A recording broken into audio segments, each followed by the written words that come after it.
The big topics in the news is the wave of illegal immigrants that have come into our nation from having the borders been opened by the Democratic administration of Biden and Harris.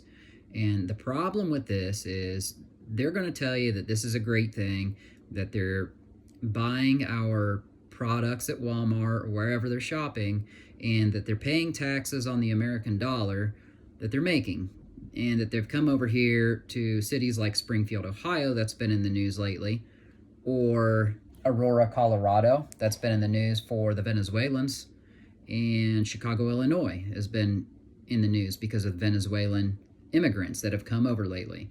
With Springfield, Ohio, it's the Haitian refugees that have come over and made big news for at least a year.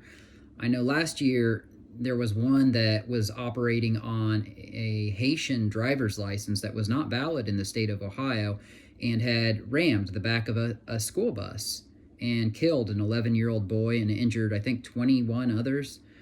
And there's been outrage in the community of Springfield, Ohio because of that, but there's been a lot of problems coming on with what these Haitian refugees are doing in the city of Springfield, Ohio. Now, as a resident of the Army, that's actually where I got this shirt, you can kind of see it, but I've worked with 2 Haitians, and I've also worked with 1 Jamaican, and I remain really good friends with the Jamaican to this day. We talk all the time.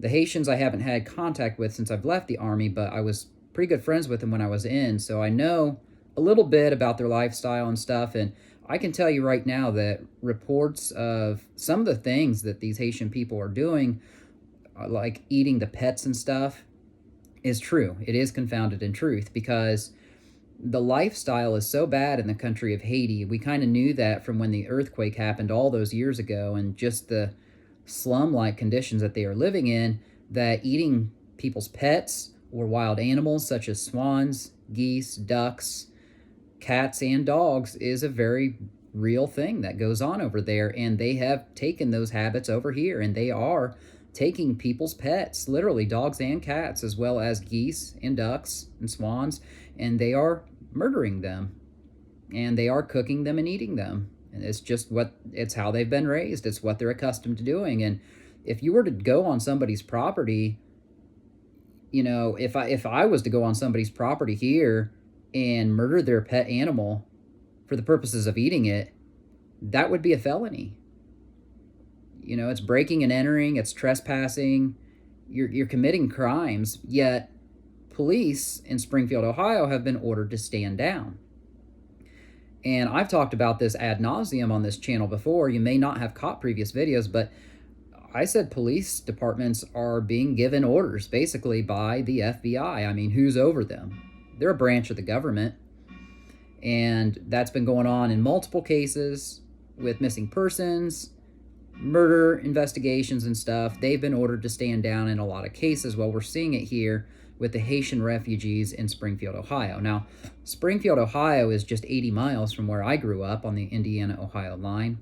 It's a little bit northeast of Dayton, and it's a little bit southwest of Columbus, Ohio, off of Interstate 70. So we've got a lot of problems going on, and the Democrats will tell you that they're doing good things because they're getting these jobs and paying taxes, like I've said before. But you have to ask the question, why are thousands and thousands, and we're talking almost 20,000 Haitian refugees moving into this city? It's not all just because of the jobs. This was a controlled release by an agenda, the Democratic agenda. And this is what happens when you just open the borders like this. Problems happen. It's not going to work out the way that they want you to believe it will work out. Like, not everything's going to be peaceful. You're having people that live a completely different way and are completely destitute and poor coming into your country by the thousands into one city that is not equipped to handle it. I mean, we had 58,000 people living in Springfield prior to almost 20,000 Haitians coming in, and now they're inundated, and there are big problems because of this. So what do? I don't know. Why are police departments ordered to stand down when it comes to these people? Yet when somebody who's lived in America all their life, if they are to do some of the things that these people are now doing, they would be detained. So This is not fair. They're being given spending money from the government. They're applying for benefits. I don't get benefits because I have 3 jobs. I'm trying to make it the right way in this country.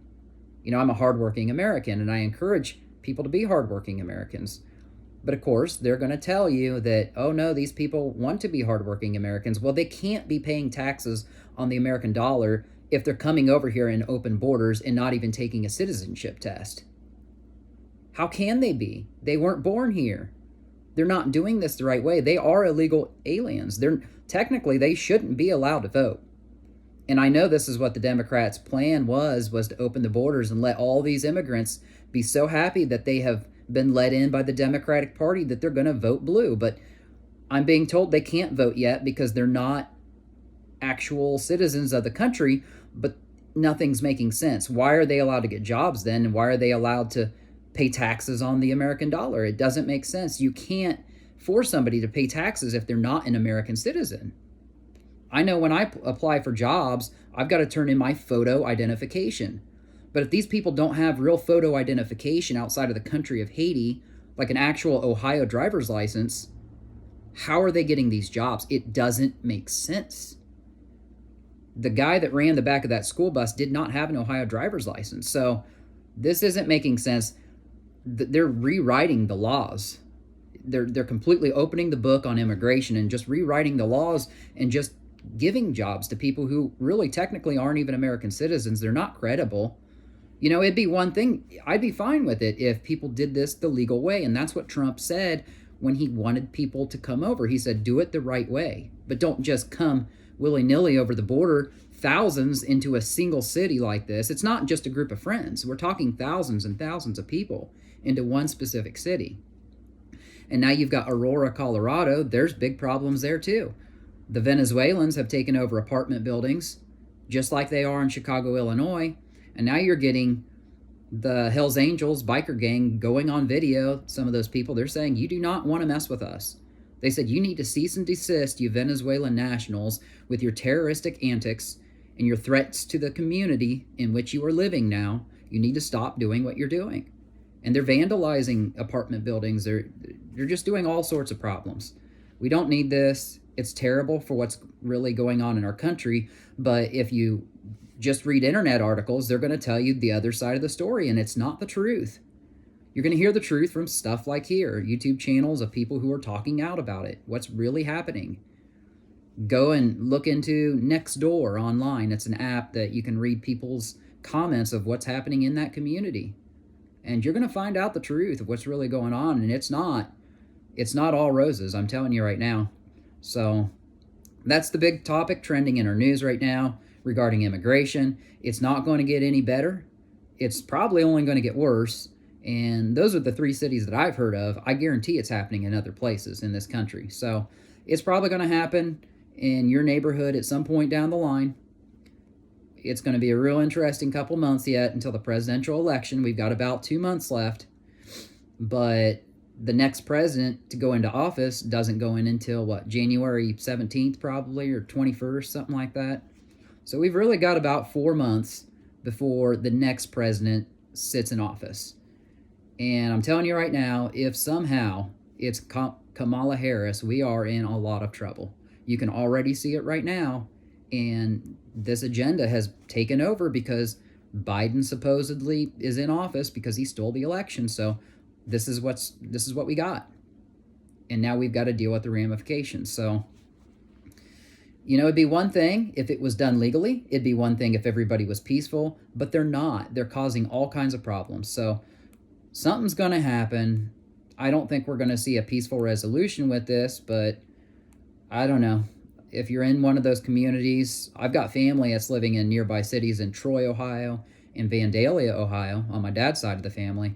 I don't think we have anybody living in Springfield, but it's going to come. It's going to come to where I'm at here in Parkersburg, West Virginia at some point.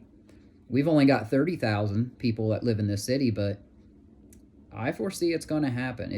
If jobs announce that they're coming into your city, these foreign nationalists will come, or foreign immigrants will come to take those jobs away from you, people who have been living here. And that's what's sad.